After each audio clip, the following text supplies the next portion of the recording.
中经院预测今年的经济成长率是1.38%，预估明年第一季会落到上低，接落来就会愈来愈好。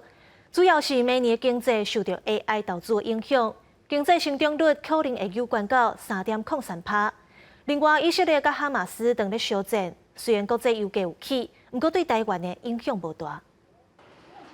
受到外部甲投资成长疲软的影响，中经院伫咧20世纪开记者会，预测台湾2023年全年经济成长率是1.38%，成长模式是内稳外冷，比之前预测的1.6%下修0.22%。不过自明年开始，因为 AI 斗相共，经济成长率将会成长到3.03%。 我们预期 AI 的那个整个应用，就是整个那个产业会带动一些应用以及产业的一些增长，所以外贸这个部分的话，在明年的话可能会有一些还不错的一个表现，所以我们上修了明年的经济预期。中经院预测台湾的经济将会伫咧2024年第一季进入谷底，虽然是一季一季较转好，除了国内需求增加，伫国外消费需求也有投资是由冷转温，无论是内需或者是外需，拢会转做相对较平衡的模式。这是全世界伫咧关心以巴战争冲突继续扩大，国际油价一直起，以出口为主的台湾是不是受到影响？我觉得不那么大，因为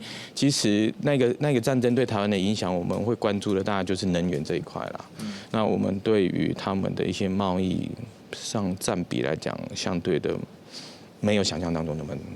那么大。专家预测，油价伫咧短时间内可能会继续波动，对台湾的影响无大。因若对企业势人顶头会让看出内需产业怎么是有变较好。有人力银行统计，8成7个企业伫咧第4季开亏势人的比例是创10年同期的新高。他们主要是希望可以补足之前流失的人力，其次呢才是公司的例行性征才以及业务量增加，还有旺季需求。2023年虽然全世界主要国家也拢伫咧升息的循环中，不过专家讲，以过去升息的周期来推算，货币政策上紧降息的时间，可能是伫2024年年中，或者是到2025年。记者综合报道。